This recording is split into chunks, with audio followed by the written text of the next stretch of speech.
Hi, this is János and it's Real World Audio, and I'm here with Kintaro. He is making an appearance right here, and we will be talking about full range drivers again, or another way to say it is single driver speakers, but single driver speaker really doesn't specify whether it's a full range driver, meaning one driver with one voice coil, or a coaxial single driver, which that is. So that's a coaxial speaker. So it has a 12-inch cone, and inside it has a horn. So the horn is doing the high frequency, and it has a separate voice coil, separate motor, sandwiched into a big 12-inch cone. So technically that's a single driver as well, but it has a crossover and it's just two speakers. It's a two-way speaker. Just the two drivers are sandwiched into a single frame, into a single driver unit. So that technically, even though it's a single driver, but it's still a two-way speaker. And this is a single driver and it's a full range driver. And then they're called full range driver not because they reproduce the full range that humans are capable to perceive, which is roughly from 1 hertz to 150 kilohertz. And now many would say, oh my god, no, it's just 20 hertz to 20 kilohertz. No, 20 hertz to 20 kilohertz is what we hear with the ears, but the body is able to perceive, to feel the vibrations down to 1 hertz or even lower. And also the body is also able to perceive the vibration above 20 kilohertz, which you don't hear with your ear canal, but those vibrations are transmitted through your skull into the auditory system. Plus, actually, the ear canal also does its job above 20 kilohertz. All the primate auditory system goes to 75 kilohertz. So if you take any kind of macaques, monkeys, or chimpanzees, and they have conscious response up to 75 kilohertz. And with human beings, we have conscious response only to 20 kilohertz because we don't live in a jungle for the past tens of thousands of years. So we lost the need to perceive those very high frequency energy. But when you hook up a human being to a brain scan to detect your brain waves, your brain function, it does show up in a test that they did between 20 and 50 kilohertz signal. If that's coming in, then your brain waves show that there is brain activity registering those sounds. And why only to 50 kilohertz? Because that's what the test measured. But probably if they had the equipment to measure higher than that, they might have had results up to 75 kilohertz, which was the limit where the primates hear, and we have the same auditory system. And beyond that 75 kilohertz, that's where your skull takes over, and as your skull is vibrating, then those vibrations are transmitted, the lower harmonics of those are transmitted to your auditory system. That's how we can hear it. So this brief lecture on the human hearing, basically that's full range, like 1 hertz through 150 kilohertz. That would be a full range speaker, and even 5, 6, 7 way loudspeakers, we don't have them going that wideband, and even if we do not have recordings that are so wide range. So the only way you can hear a full range sound is perceive it naturally, because we don't have any means to properly record and reproduce both of those. So what we think of as miniature full range is 20 hertz to 20 kilohertz. Now I would say that that's not true for this guy. It cannot go from 20 hertz to 20 kilohertz, but take almost any number of 2 or 3 way speakers and they don't go from 20 hertz to 20 kilohertz either. so they are not full range either. And the number, I'm sorry, I have some cat hair, I think. And the number of multi-driver systems that are true full range is just beyond negligible.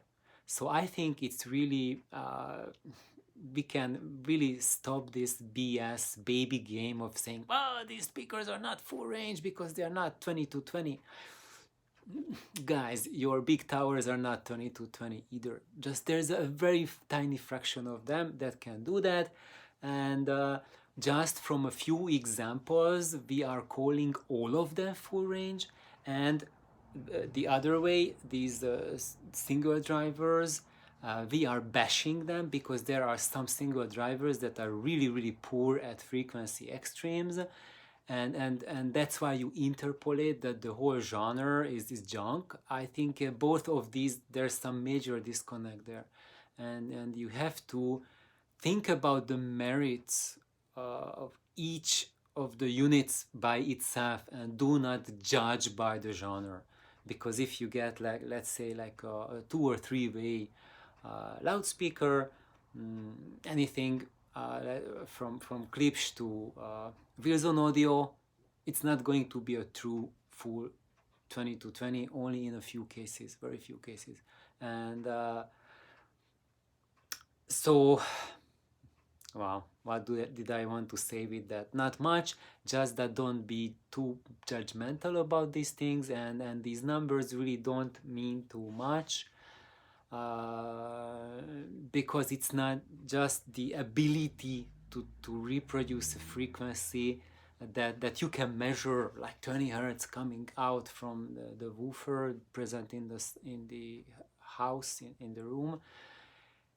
It will not tell you that much really about the sound and how you will perceive the end result. One thing it will tell for sure, that the more of the low frequencies the loudspeaker can reproduce or has the ability to reproduce, the more I would say not the bigger the sound will be, but the more it will load the room, the more it will feel that no, it's really loud, really powerful, really. But just forcing the extremes that now I have really loads of low end, it won't mean that that your mid bass or your upper bass or even your deep bass will be of high quality. So we have a huge disconnect about the concepts of quality and quantity. And where multi-driver speakers really excel is that they can give us tremendous quantity. And they had and will have always a huge advantage over single drivers, that they can play vastly louder. So like this single driver is a true single driver, it will not play too loud. It has a very, very tiny cone excursion. It has an old type paper cone and Alnico magnet in it, and it has beautiful tone. The extension of it extends to 17 kilohertz. So if you think that, oh, single drivers are crap, they extend to 12 kilohertz, nothing more. No, that's not true at all. Only really junk single drivers extend to 12 kilohertz. I haven't heard any that's so poorly done. And really, to get one is one without a visor cone and even a really shabby one. So if you see a visor cone, then that's bound to stretch to at least 15 kilohertz or more. Those that I heard and that I know of, probably if you know like really junk single driver units, do not judge the entirety of the single driver from that, because when you have multi-driver speakers, also of multi-drivers, they are really, really junk drivers. And if you think that you heard really junk multi-driver speakers or really junk coaxial speakers, then interpolating that for the whole family is not going to give you a good impression of what they can do. So why did I have this roundabout introduction and where did I want to get with this whole thing and why am I next to this little speaker. And first of all, I'm showing this because there's always like a huge interest in people thinking what sort of drivers shall they use. And when I put it that way, that this is like a paper cone Alnico driver, then people think, oh, it's really like, ooh, must be really exotic, huh? How about I tell you guys, this came from a Zenith TV set that from the early 70s, late 60s. Uh, I don't know exactly when that TV was made. I found it tossed out on the street and I cannibalized the drivers. So these are alley cat drivers and they were in old TV consoles. However, what you heard of those old TV consoles, they were really suboptimal in those TV sets. They did not have the proper cabinet. They just stuck them in the TV and just you had a sound with it, with a mediocre amplification running it. So those people who had those Zenith old TV consoles, they did not get near the full potential of these drivers. So what I did, I built a cabinet for them, and I had to. Never, that was a very long road how I got to where they are now. But what they can do is something far superior than anyone expected when they made those TV consoles. And part of it is that this is about 1 cubic feet internal volume to it, so about 27 liters or so free air volume inside. And I wanted to build it as a folded void pipe, but actually it ended up being a plain bass reflex cabinet because using it as a folded void pipe did not give any benefit. So basically when it's this tiny, then the void pipe idea doesn't work anymore. You need at least about a meter height to fold the void pipe to work well. If it's really tiny, then sometimes the plain bass reflex will be a much better choice. And for this driver, they didn't like working as a void pipe, but they love working as a bass reflex. And you see what I did. It has a slot port, and the port opens up like a horn. So it has a nice acoustic impedance transfer between the air and the port. And the way they are now, what I did with them is compare it to multi-driver speakers. How does it compare? Because there are preconceptions in the audio universe that these drivers distort when they are loud, they are not really full range, you don't get highs, you don't get lows, blah blah blah. And it's just shit. And then the visceral cone is really bad because it distorts and you can hear it. So now I will tell you what was my impression when I compared these to a really good bookshelf speaker, the Ryan 610, which has really high-tech dome tweeters and a really high-tech, really nice woofer unit inside. And it has about 2/3 of the free air volume compared to this cabinet, so it's slightly smaller, but it's the price range, it's like a very expensive little bookshelf speaker, very high-tech, very high-level crossover, and it's a great speaker. And when I listened to them both, guess what? Before I get into that, I also have to tell you that I compared those Ryans to Aurum Cantus floor standards. And those floor standards have two woofers and a ribbon tweeter in a Dapolito configuration. And guess what? The Ryans had better bass output than the floor standard Aurum Cantus. So we are talking about a bookshelf speaker which has truly outstanding bass response and bass output. And it's not just the quantity of the bass, but the quality as well. And yes, it doesn't extend like super duper deep, maybe like to 45 hertz, 40 hertz or so.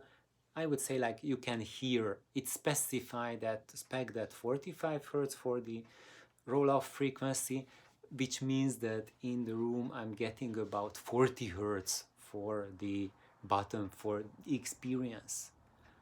And it's very high quality, very nice, controlled, beautiful, and you can even enjoy full orchestra with it, and it's beautiful. And of course you could add the subwoofer, you could add the subwoofer to anything and everything. Some people have like a $500,000 Wilson, huge humongous towers, and they still add the subwoofer to that. So there's no end to the universe where you can add the subwoofer. But it's there's always something happens when you add the sub.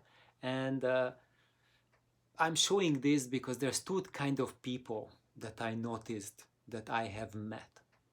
One of them is that when you try to add the sub and integrate it to the sound, we can hear that there are issues where the sub is fighting the loudspeaker, and not just with the level, but with the difference. The sound is coming from different sources, they have different reflections, they have different amplifiers driving them, and that creates, even if you have a perfect DSP and you manage to get the frequency coverage by some freak accident, like perfect, which doesn't really happen, but let's suppose that you believe that it can happen.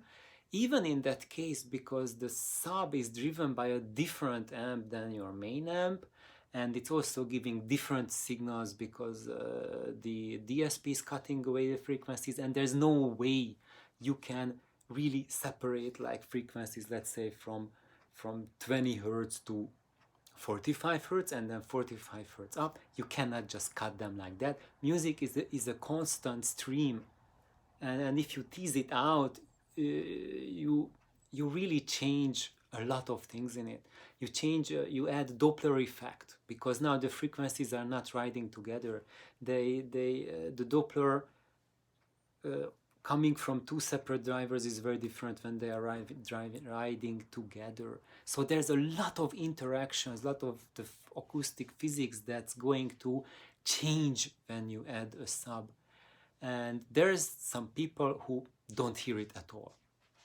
And I'm not faulting anyone at that, because the majority of adult men, XY chromosomes, have zero hearing acuity below 60 hertz. That's where everything plummets. And there's some who have, and those who have, they can't bear a sub going that high, or even if it plays low, it just bothers me that something disjointed is happening. And even though if you have like the crossover, you just get those frequencies maybe up to 60 hertz coming, but the cone, it has its breakup modes at distortions at higher frequencies. So when you are getting that 60 hertz note, there's still the 120 hertz, 240 hertz, etc. upper harmonic components coming up.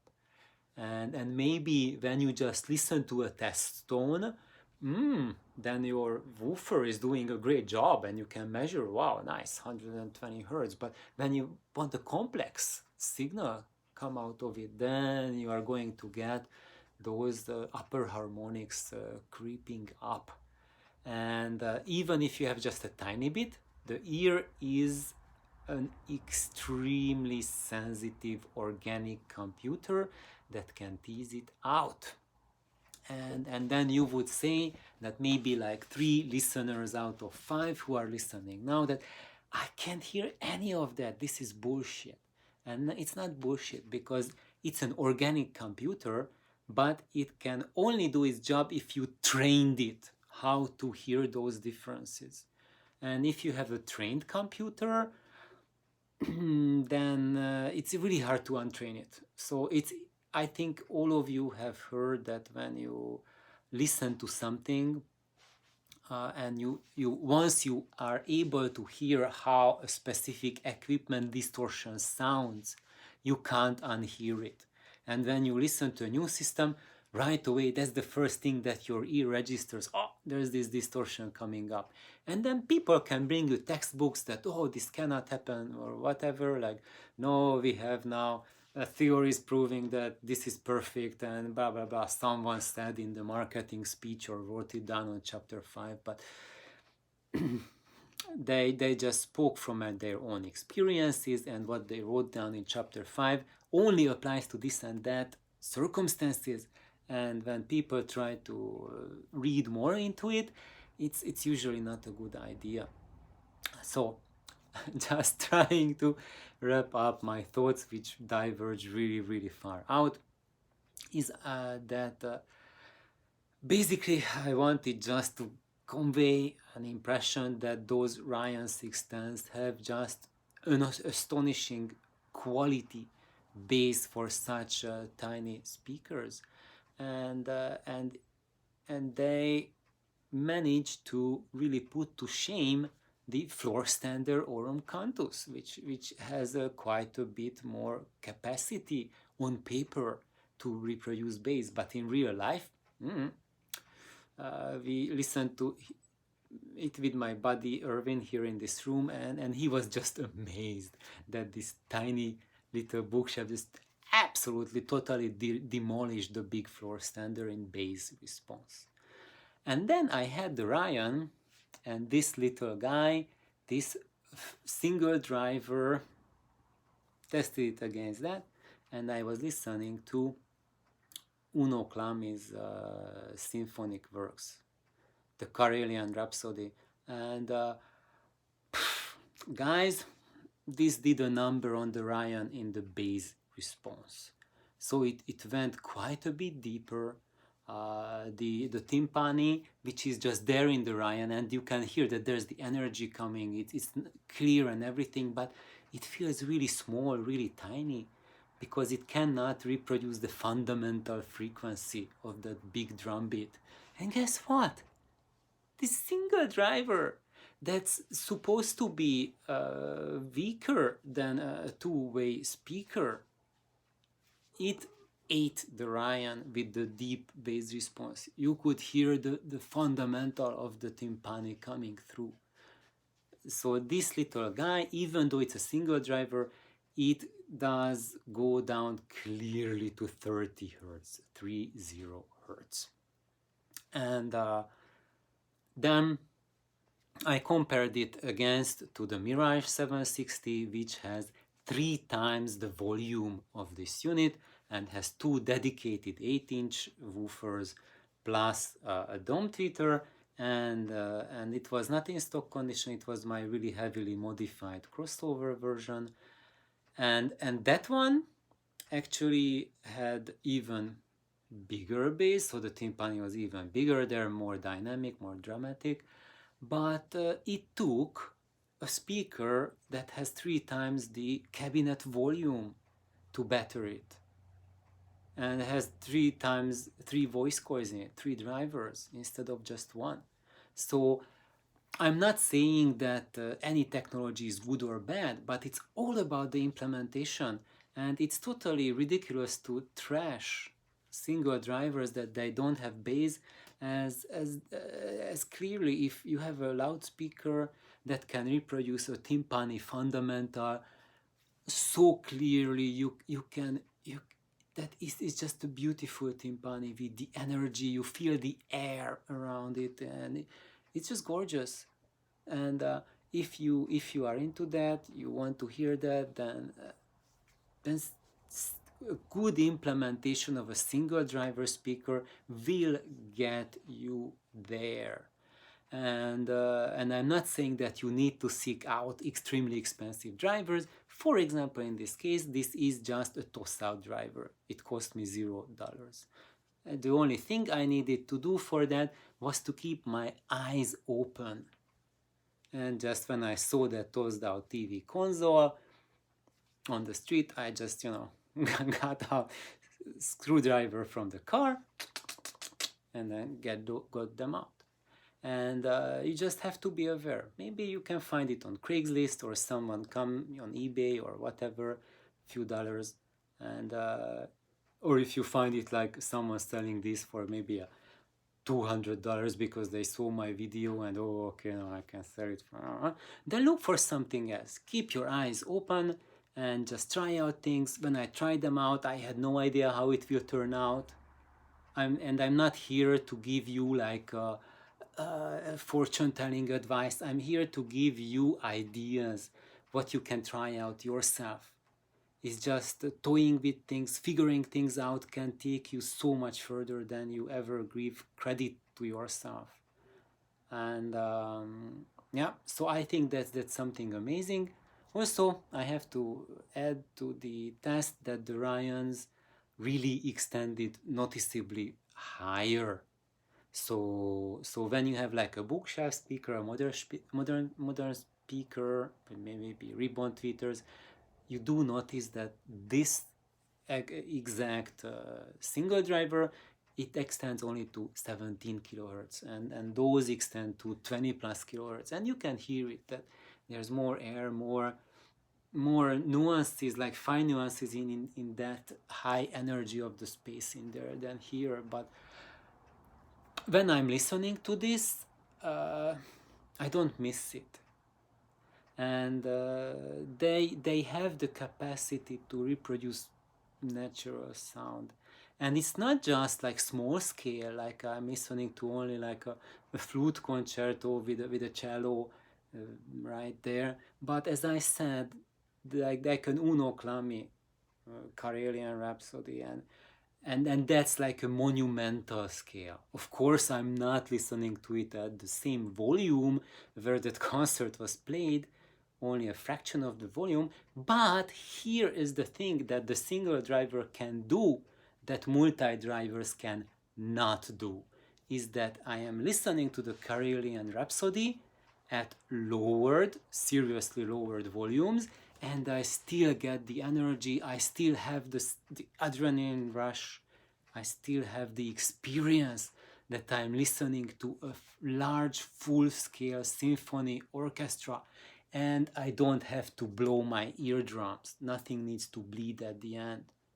And when you have a multi-way speaker, sure, it plays like, you can crank it maybe like 90 plus dB average volume sustained with 120 peaks or whatnot, but try to do that 20 years later. If you continue doing that like every day, and 20 years later you won't hear half of it. Your hearing will bust. That's it. And I have listened to single driver speakers for the past 20 years, and my hearing has exponentially increased. And even though I'm 45 years old, my hearing is 10 times better than what it was when I was 25. And guys, if you want any advice for your life, for being an audiophile, what kind of system you want for long term, what does good for you, if you go the single driver route, you will be able to keep your hearing intact until you are able to, push the button to play or put on a record. And even you go the multi-driver way, especially when you add the sub, the minute you add the sub, be extremely beyond extremely cautious, because you have written your testament that your hearing starts plummeting, and in 10 years or 20 years your hearing will be worse and worse. Probably in 20 years you will be hearing aid user. So just think about that as well, that there's something biological, that when you give too much to your ears to listen to in the bass department and also in the highs, then your brain goes lazy, because it's kind of like overeating. It's overfeeding your auditory system. if you listen to bass that's not pumped to the skies, then your brain will change its neuronal pathways to be able to interpret the bass better and better and better. And that's how your hearing will improve over time. But if you are cranking up the bass more and more and more, and feeding energy to lower and lower frequencies at ever higher levels, then you are busting up your ear. I think I have to make again a video on the Fletcher-Munson curve, or equivalent loudness contours, as the modern way of calling them is.